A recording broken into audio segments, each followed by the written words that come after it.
Bueno, aquí vamos avanzando, ¿eh? Vamos allá a por la última parte de teoría del tema de campo magnético. Vamos a empezar definiendo lo que es el flujo. El flujo se puede medir de cualquier magnitud física, del viento, del aire, de la cantidad de agua. Bueno, estoy hablando de qué cosa es, pero no he dicho todavía qué es el flujo. El flujo es la cantidad de sustancia que pasa a través de una superficie. En nuestro caso vamos a poner una espira, la espira verde que tenemos aquí en el dibujo, y vamos a medir el flujo de campo magnético que atraviesa una espira. Ya veréis por qué, claro, ahora os preguntaréis ¿para qué medimos eso? De verdad que no va a tener mucho sentido.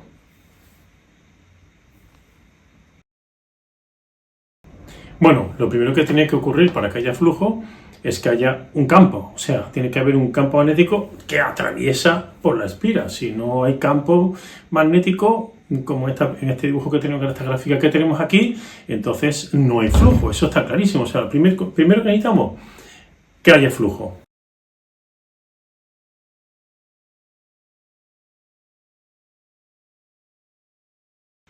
Lo siguiente, una vez que tenemos flujo, aquí tenemos mucho flujo atravesando toda la pantalla, lo que va a importar va a ser el tamaño de la espira. O sea, aquí tenemos 4 espiras y una mucho más grande, otra más pequeña.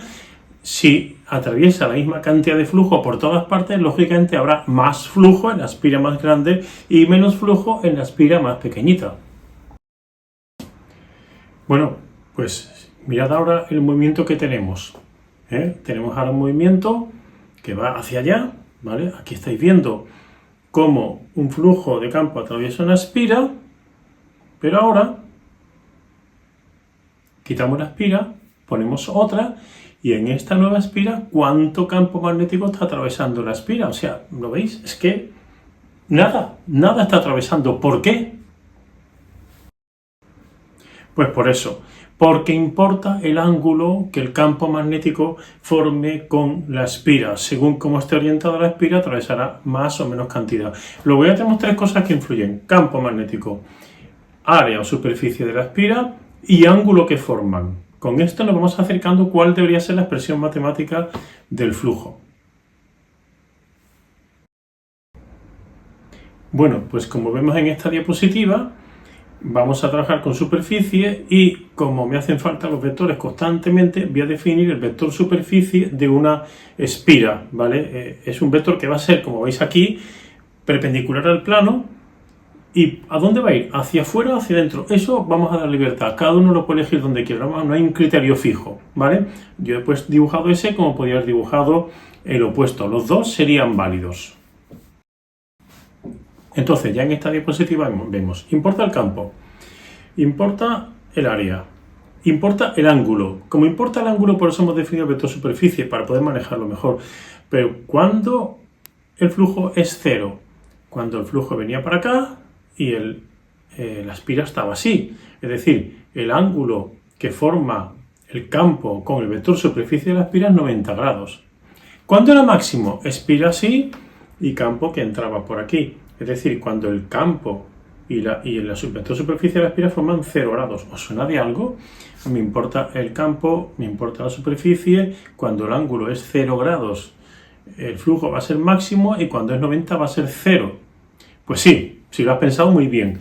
Es el producto escalar el que nos sirve para medir el flujo. Producto escalar de campo por vector superficie, cuyo módulo es módulo del campo, módulo de la superficie, por el coseno del ángulo que forman. En esta diapositiva lo que te voy a mostrar es cuando el flujo es positivo, cuando es negativo, cuando es cero, cuando varía máximo, mínimo. Es muy sencillo. De hecho, la forma de verlo te va a recordar muchísimo cuando vimos el signo del trabajo. Así que presta atención porque de verdad que es muy fácil.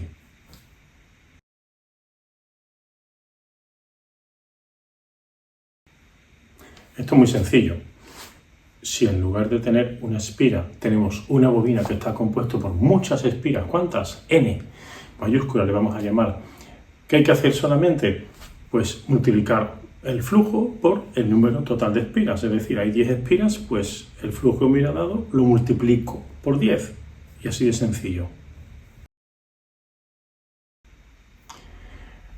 Ahora vamos a ver la experiencia de Faraday. Una experiencia quiere decir que este señor observó en el laboratorio o en la realidad algo que decidió estudiar a fondo y sacar unas conclusiones. No es algo que alguien teorizó y yo pienso que el origen del universo se da de tal o cual manera y después compruebo si los datos coinciden o no. No, esto es observación directa de la realidad y obtener conclusiones. Empezamos viendo lo siguiente. Yo pongo una espira y un campo magnético que la va a atravesar porque pongo un imán. Y ahora, como aparece aquí, y ahora empiezo a acercar el imán a la espira. ¿Qué le pasa al flujo? Bueno, el área de la espira no cambia, el ángulo de vector-superficie de la espira y el campo magnético no cambia, pero al acercar el imán, el campo magnético es más fuerte, hay más cantidad de campo que atraviesa la espira, por lo tanto, aumenta el flujo. Y cuando ocurre esto pasa algo, que vamos a ver en la siguiente diapositiva. Pues ocurrió algo absolutamente impactante, de muchísima trascendencia.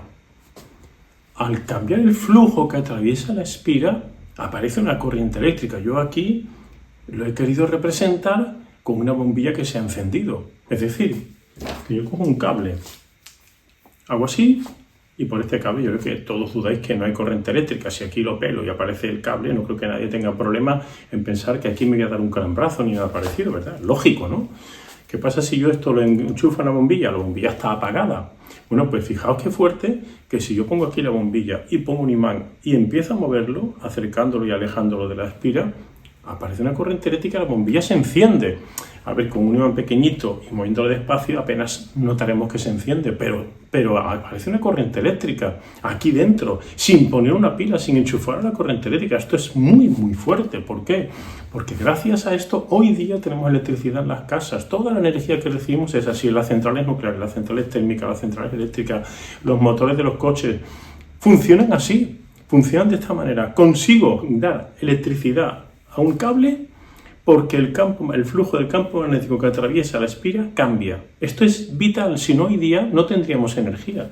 La modernidad que vivimos no podíamos vivirlo. O sea, este descubrimiento es muy, muy, muy, muy importante, impresionante. Cambio el flujo que atraviesa una espira y aparece una corriente eléctrica tan real como que estoy pudiendo ver este vídeo como que está la luz de mi habitación encendida.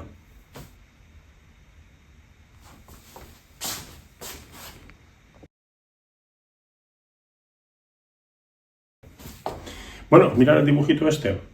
Ahora aquí he topado con mi limitación técnica.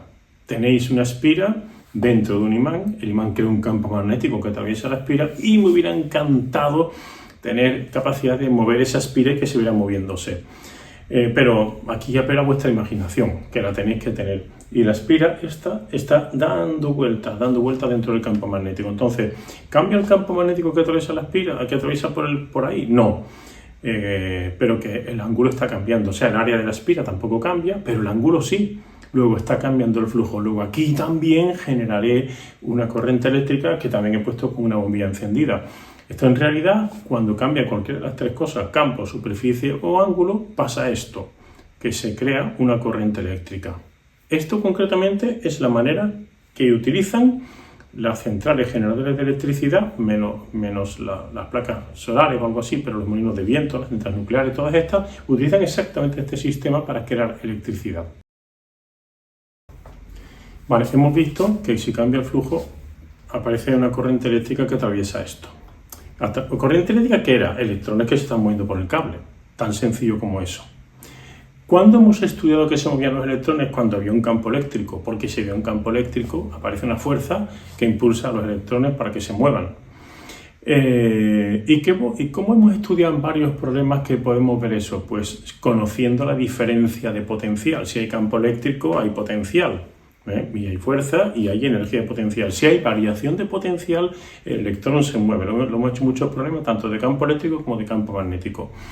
Entonces, hay electrones moviéndose, hay una diferencia potencial en el cable, ¿vale? A esa diferencia potencial le vamos a llamar fuerza electromotriz inducida, FEM, y lo representamos con epsilon, letra griega. Y sus unidades, como no puede ser de otra manera, son los voltios. Muy bien, pues esto es para poder estudiar, digamos, numéricamente con fórmulas esta corriente que ha aparecido, que al final es lo que perseguimos siempre en física.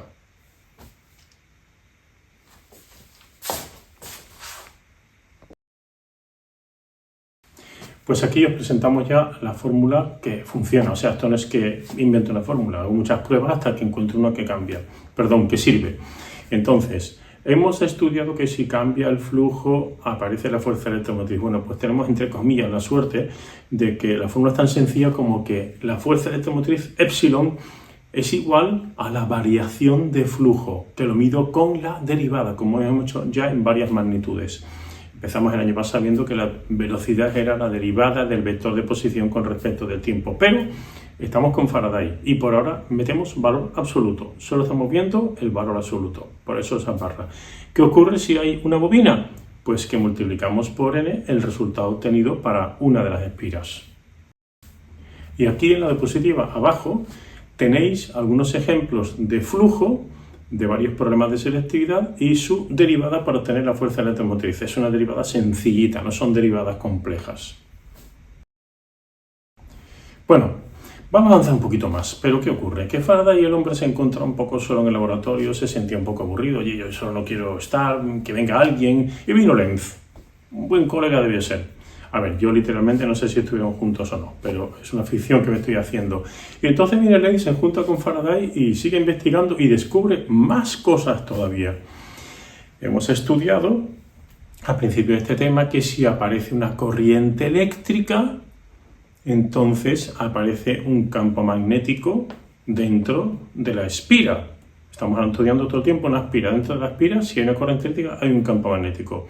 Pero no hemos visto que por la variación de flujo aparece una corriente eléctrica y por lo tanto aparece un campo magnético, pero no sabemos ni para dónde va esa corriente eléctrica ni para dónde va ese campo magnético, que es lo que trabajó Lenz. Bueno, pues pasa una cosa tremendamente curiosa. Y os lo adelanto, aquí hay un poquito de rebeldía.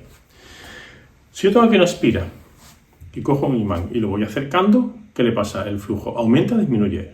Muy bien, aumenta.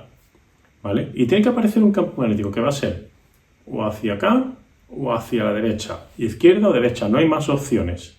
Bueno, pues Lenz descubrió que si acerco el imán, el campo magnético creado por la espira va hacia allá. Y si lo alejo, va hacia el lado contrario. ¿Y eso qué es? ¿Por qué pasa eso?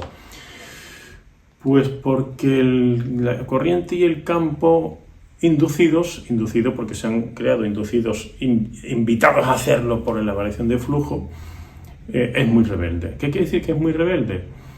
Que se opone a lo que está ocurriendo.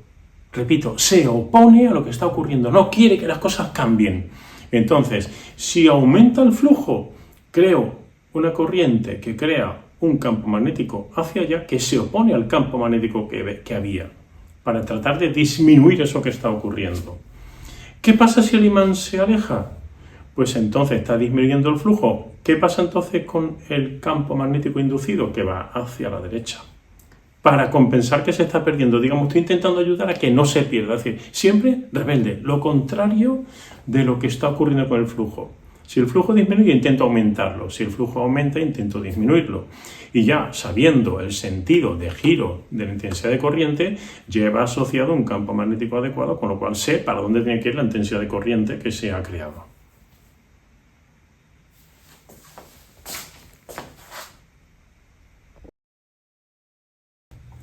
Bueno, pues ahora vamos a hacer algo parecido con una espira. Tenemos una espira con un hilo que se mueve aumentando o disminuyendo el área de la espira. Estoy en un campo uniforme, por lo tanto, el campo no varía. El ángulo aquí tampoco va a cambiar. ¿Qué es lo que va a cambiar? El área de la espira. Entonces, muevo en el primer lugar el cable que se puede mover hacia la derecha, disminuyendo el área de la espira.